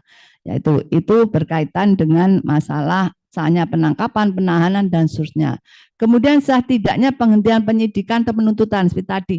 Menghentikan penyidikan itu 3 alasan. Nah, kalau nggak ada 3 alasan itu, maka penghentian itu nggak sah, bisa diberakan. Kemudian ganti rugi dan rehabilitasi. Nah, itu materi pra peradilan. Nah, ini bisa mengajukan pra peradilan. Nah, pra peradilan ini biasanya kalau sudah di pra itu mesti perkara pokok cepat-cepat disidangkan. Loh, kadang itu trik juga biar perkaranya cepat dijadwal. Karena apa? Kalau perkara pokok sudah disidangkan, pra peradilan otomatis berhenti. Nggak diteruskan, gitu loh ya.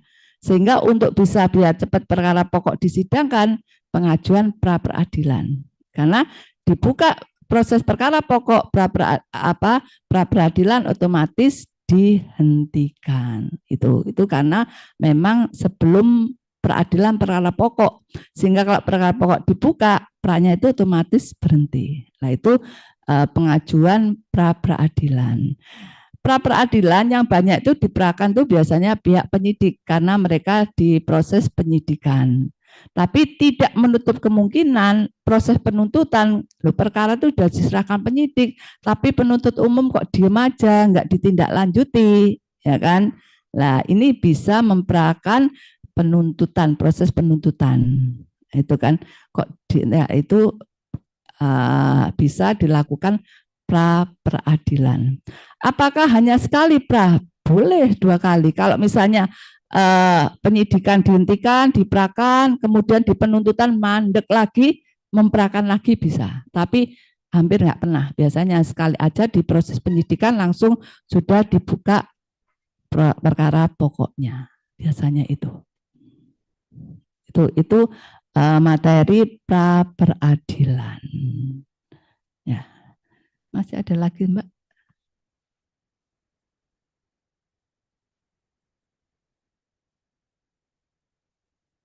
Ini tetap materi pra peradilan seperti tadi, materi apa aja pra peradilan itu berkaitan dengan kalau tidak sah proses penyidikan. Berikutnya, tadi kalau sudah putusan itu ada 3 macam, bebas, lepas, dan pemidanaan. Kalau tidak terima, terdakwa atau penuntut umum bisa melakukan upaya hukum. Upaya hukum itu ada biasa dan upaya hukum luar biasa. Upaya hukum biasa itu ada banding, ada kasasi. Luar biasa itu peninjauan kembali. Kenapa dikatakan biasa? Karena ada batas waktunya. Kalau saudara ada putusan 7 hari diam aja dianggap menerima putusan ingkrah. Di pengadilan tinggi 14 hari putusan saudara diam aja dianggap menerima. Sehingga ada batas waktunya 7 hari dan 14 hari. Nah ini karena ada batas waktunya makanya dikatakan upaya hukum biasa. PK peninjauan kembali itu enggak ada batas waktunya. Yang penting ditemukan novum, bukti baru yang bukti itu belum pernah disampaikan pada waktu persidangan. Kalau itu disampaikan kemungkinan putusan beda. Nah ini karena tanpa ada batas waktu walaupun sudah masuk di lapas berapa tahun baru ngajukan PK kayak ini kasusnya Jessica Wongso itu loh. Nah, itu kan sudah masuk di lapas sudah lama. Itu mau ngajukan PK boleh karena PK itu tanpa batas waktu. Kapanpun ditemukan novum boleh mengajukan PK. Nah, ini upaya hukum jadi ada biasa dan apa upaya hukum luar biasa. Selain itu upaya hukum ya kan bisa ada berupa perlawanan ya. Di dalam asas peradilan itu kan maunya bebas, cepat, jujur, tidak memihak dan seterusnya ya kan. Biar cepat maka sidang harus terbuka, terdakwa, saksi hadir dan seterusnya. Tapi dimungkinkan itu terdakwa itu lari, nggak hadir. Perkara itu untuk menghindari daluarsa penuntutan, maka bisa dibuka peradilan tanpa hadirnya terdakwa. Itu namanya peradilan in absentia. Peradilan tanpa hadirnya terdakwa.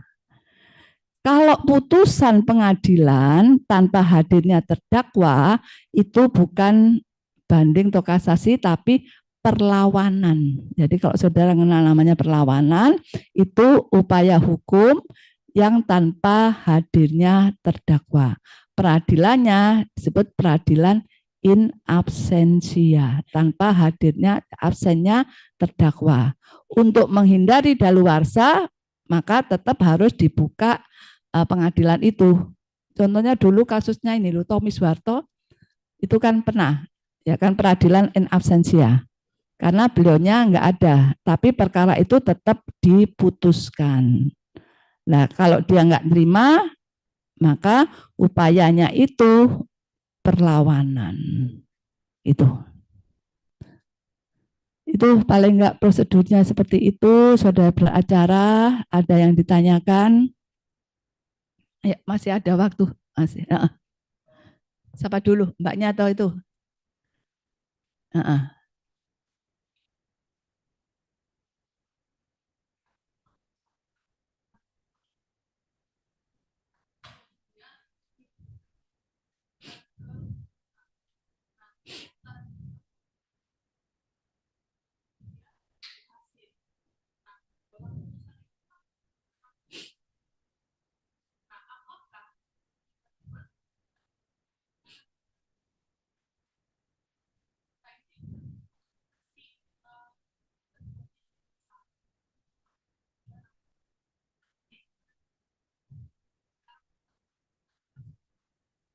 Ya, biasanya kalau masalah perdata kan beda permasalahannya di masalah pidananya.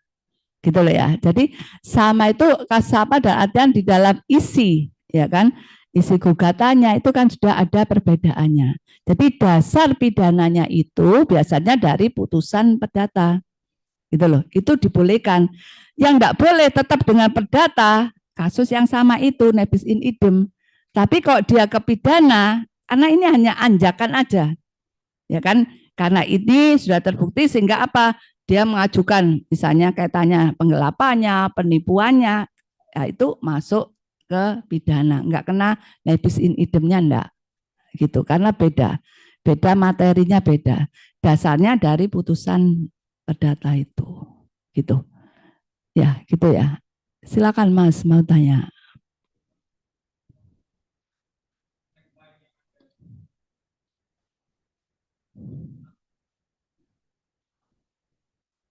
Mm -mm.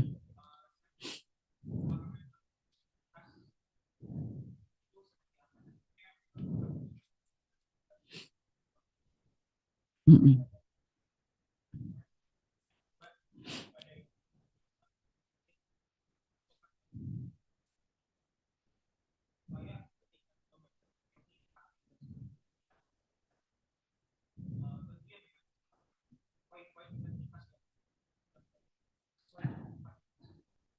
Ya, jadi memang kita berharap ya kan saudara nantinya sebagai advokat tuh profesional dan integritasnya ada di situ. Kenapa sih kita tekankan itu? Dari fakultas ataupun dari pradi tidak berharap advokat nantinya itu hanya sebagai maklar kasus. Ya kan banyak kan Markus maklar kasus aja. Dia hanya penghubung dan seterusnya, ya kan. Mungkin saudara seringkali dengar di dalam praktek itu kan sulit sekali mencari saksi, ya, mencari saksi. Kenapa sih orang tuh sangat keberatan jadi saksi? Saya yakin saudara misalnya di jalan ada kecelakaan, saudara diminta, Mbak, Mas, nanti jadi saksi ya kecelakaan ini. Saya yakin 90% mesti saudara, jangan saya, lainnya aja. Ayo, ya kan? Itu kan bisa terjadi demikian. Jadi saksi itu berat dan artian datangnya mungkin nggak satu dua kali, berapa kali. Dia mikir kalau dari saksi siapa bertanggung jawab, saya kerja, kalau bolos, kalau sampai PHK gimana, ini kan? Nah, sehingga di dalam praktek seringkali saksi itu siapa yang mau jadi saksi, ya kan? Saudara tahu kan syaratnya saksi itu yang lihat sendiri, dengar sendiri, alami sendiri, dan alasan keberadaannya. Nah, untuk cari yang benar-benar kompeten sebagai saksi di dalam praktek itu sangat sulit. Kalau besok saudara-saudara praktek itu sangat sulit. Karena apa? Banyak yang menghindar. Sehingga seringkali saudara juga dengar istilah saksi yang dibeli. Ya yang mau, yang dibiayai. Kayak gitu. Kalau sudah dibiayai, saya yakin kan mesti akan memihak pada yang biayai. Ini loh, praktek tuh banyak permasalahan di sini, ya kan? Di dalam persidangan tuh banyak masalah, itu kaitannya dengan saksi di sini, itu pembuktian. Makanya sulit sekali untuk dapat yang putusan terbaik karena biasanya terkendala pada saksi. Satu, permasalahan itu. Kedua, kita nggak nutup mata, ya kan? Kadangkala advokat itu, sudah tahu, advokat tuh sering seperti tadi, dia perannya sebagai Markus maklar perkara. Dia ngatur, siapa nanti jaksanya, penuntut umumnya, siapa hakimnya, itu kadang ya kan seringkali kan itu dia noto seperti itu. Ini loh. Nah, saya berharap kalau saudara punya argumen yang bagus, tidak sebagai ini, ya kan? Karena apa? Mesti 1-2 kali aman, berikutnya mesti itu. Dan semua tahu ini kualitas advokatnya itu bagaimana. Ini kan, lah ini loh yang saya tidak berharap ada di sini. Ya, sahabat, kalau saudara punya argumentasi yang kuat, saya yakin bisa kok, ya kan, dalam persidangan. Saya yakin hakim tuh ada yang jelek, banyak juga yang baik. Ya, penuntut umum juga gitu, advokat pun juga gitu. Lah saya berharap saudara di tempat yang baik-baik aja. Itu loh. Sehingga ini loh, saya berharap di situ profesional sesuai profesinya dan integritas, tetap etikanya itu dipakai, ya kan? Ya saudara pegang itu, integritas itu intinya kan itu, ya kan? Jadi harga dirinya itu ada di situ, tidak asal sembarang pokoknya untuk duit ngatur ya apa. Nah itu loh, itu kasarannya seperti itu. Lah ini istilah yang dipakai berintegritas itu. Saudara tahu hak dan kewajiban saudara, tahu tanggung jawabnya sebagai advokat bagaimana, saudara advokat, ya kan? Saudara punya kedudukan yang baik di persidangan. Saudara bukan Markus, ya kan? Sehingga saudara merendahkan diri saudara. Kayak gitu. Itu tujuannya seperti itu. Itu ya. Ya, insya Allah saudara besok jadi advokat yang sukses, berhasil karena memang kemampuan saudara. Itu. Baik, apakah cukup? Oke, baik, ini ada pertanyaan Ibu dari salah satu peserta di Zoom. Ya. Pertanyaannya seperti ini dari Mas Riza atau Mbak Riza ini. Pertanyaannya adalah apakah ada batas waktu untuk melakukan perlawanan apabila saat putusan terdakwa tidak hadir? Ya, jadi masalah perlawanan itu nggak ada batas waktunya, pengaturannya di KUHAP nggak diatur di situ, cuma ada perlawanan, tapi nggak ada waktu batas waktunya. Yang ada itu hanya yang upaya hukum biasa aja itu yang diatur. Itu jawabannya.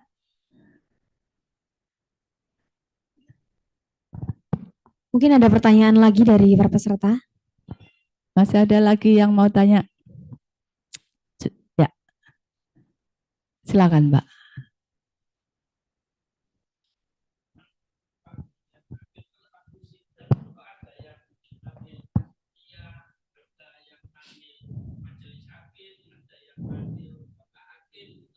Iya, itu nggak ada bakunya Pak. Cuman kadang kan yang mulia kan maksudnya kan dia wakil Tuhan ya, yang maka yang mulia itu mau Pak Hakim apa nggak ada.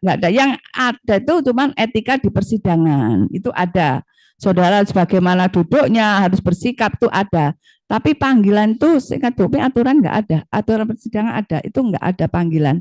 Cuman biasanya ya itu ya suka saya pikir saya itu kadang ya apa Pak Hakim kadang ya itu ngikut-ngikut sekitarnya gitu aja.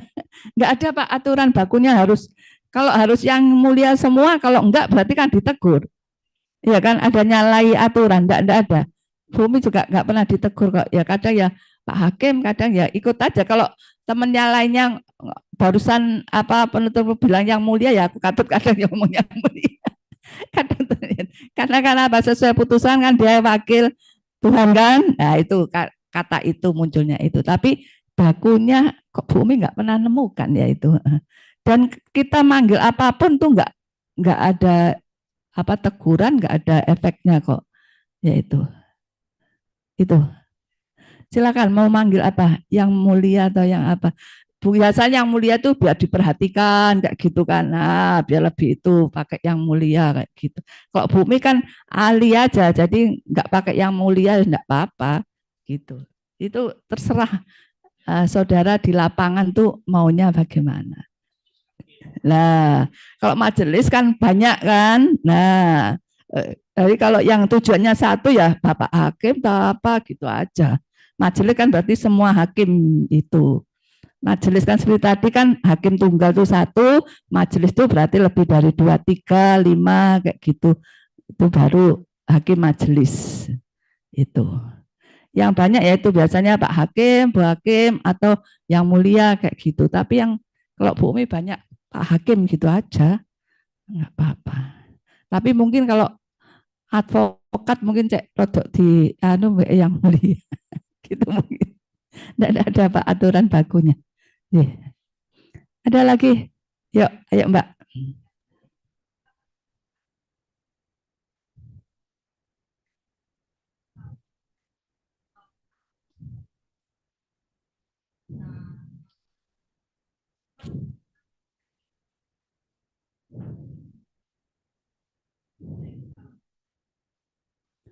Kalau intervensi jelas nggak boleh karena hanya mendampingi pada saat pemeriksaan, ya kan, mendampingi aja. Tapi kalau intervensi itu wilayahnya penyidik. Penyidik yang punya pertimbangan apa yang dilakukan, ya kan? Karena tujuannya mencari barang bukti dan tersangka. Itu secara teori seperti itu. Kalau misalnya praktek kadang sudah beda ya. Oh, kenal ambek penyidik atau apa, ngomongnya gimana, masukan itu boleh. Gitu loh. Tapi secara aturan penasihat hukum atau itu hanya mendampingi kliennya dalam proses penyidik, pendampingan aja. Bukan ya ikut kadang ya ikut di situ gitu loh. Tapi mendampingi bukan yang ngomong banyak. Misalnya nggak ngerti apa karena apa? Hukum itu kan beda, bahasa hukum kan beda ya pengertiannya. Ya contohnya dapat dibatalkan batal demi hukum. Itu kan artinya sudah beda. Gitu loh ya. Nah, ini tugasnya misalnya kurang jelas pertanyaan dari penyidik itu bisa memperjelas. Itu loh maksudnya. Di situ biasanya BCE atau apa ngomongnya ini. Tapi bukan intervensi ngomong sendiri jelaskan enggak boleh gitu loh. Itu kalau misalnya biasanya kenal penyidik nanti ini loh pertanyaannya banyak itu kan di luar aturannya ada itu. Yang jelas tugasnya itu hanya pendampingan aja. Karena apa? Dalam pemeriksaan biar enggak salah ngomongnya. Satu, ya kan seperti tadi cek gak kakean ngomong. Dirim disaduk tayo apa ya cok kakean ngomong. itu yang kedua bahasa hukum itu kan beda ya kan. Nah itu mungkin bisa maksudnya ini loh kok dia ngerti apa maksudnya pertanyaan dari penyidik, saudara jelaskan dulu ini maksudnya ini dari pertanyaan itu gitu loh. Yang penting tuh menurut saya advokat ngerem juga ini loh, ngerem kliennya tadi loh. Jadi ngomong cek gak kakean ngomongnya kayak itu terus ngarahkan kayak gitu. Itu Mbak. Ada lagi? Yuk, silakan, ayo diskusi. Masih ada kok waktunya. 10 menit ya, Mbak. Berapa menit? Ya. Masih ada 10 menit. Ayo.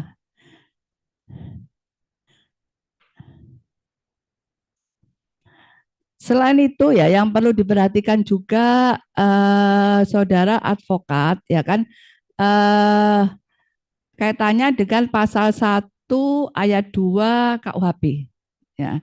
Karena pasal 1 ayat 2 KUHP itu kan kalau ada 2 undang-undang itu asas ya, dipakai yang paling ringan bagi terdakwa. Ini kejelian saudara. Ya kan?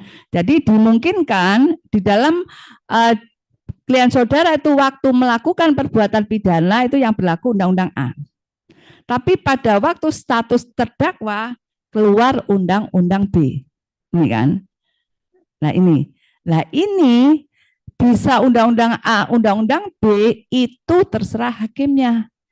Karena apa? Ini juga terkait pasal 1 ayat 1 KUHP asas legalitas.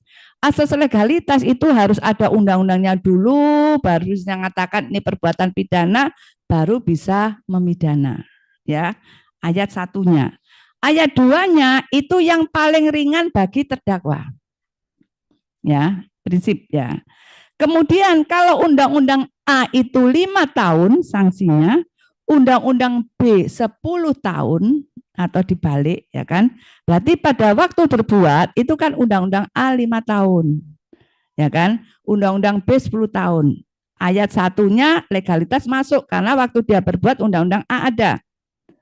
Waktu dia terdakwa keluar undang-undang B 10 tahun, berarti pakai undang-undang A.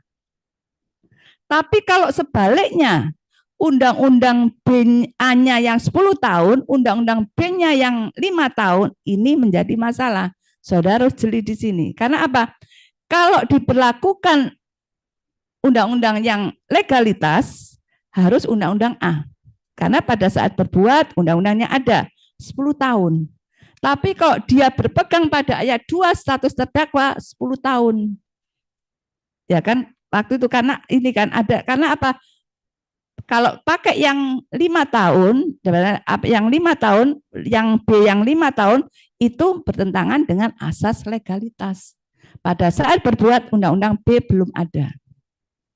Gitu loh ya. Nah, ini hakim itu enggak ada paksaan pakai yang mana.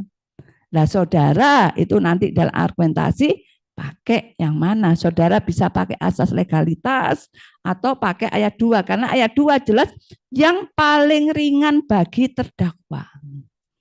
Kalau saudara pakai yang paling ringan, jangan menyebut asas legalitas. Karena apa? Nanti bertentangan. Gitu ya. Ini di dalam hukum material.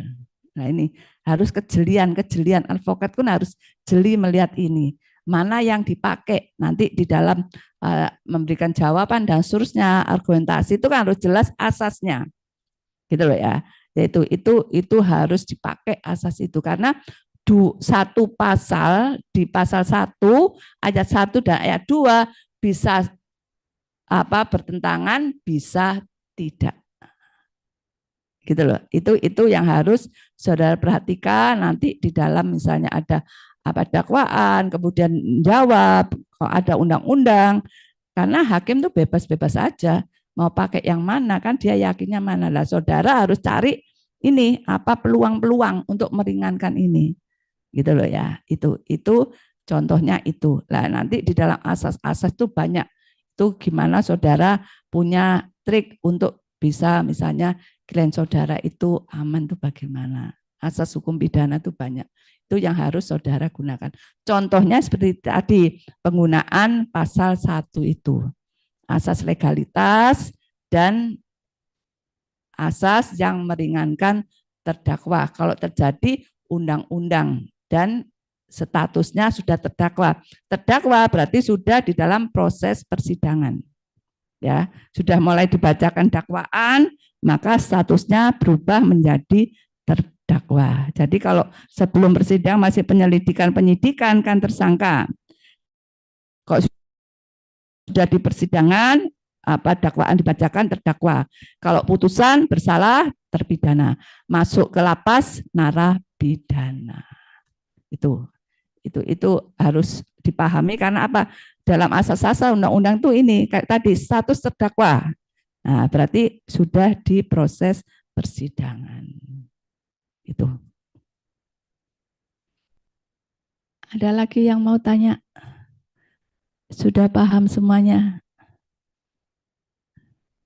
Semoga sudah paham semuanya.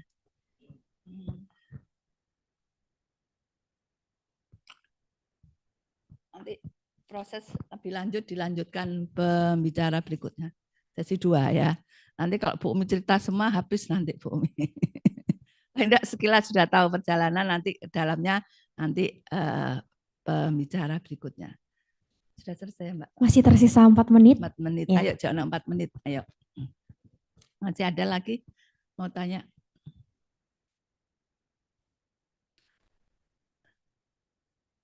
Pinter-pinter kok calon advokat ini, guys.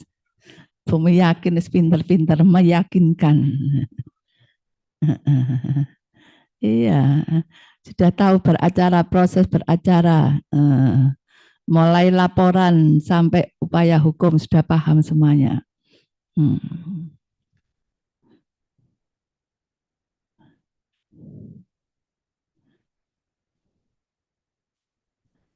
Ada lagi yang mau tanya?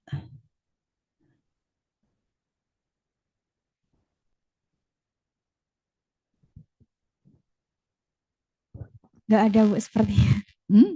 Sudah jelas ya. Terus paham kok pinter-pinter kok arek.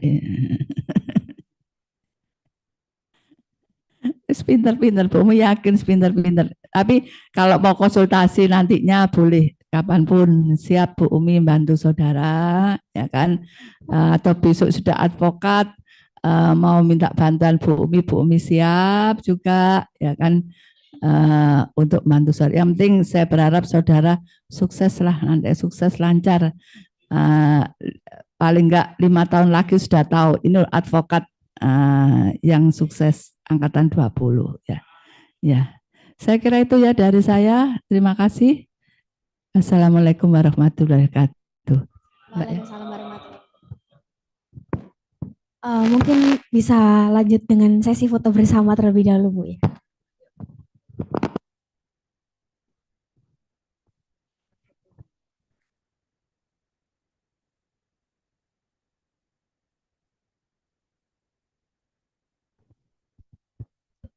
Mungkin para peserta bisa maju ke depan terlebih dahulu seperti biasanya.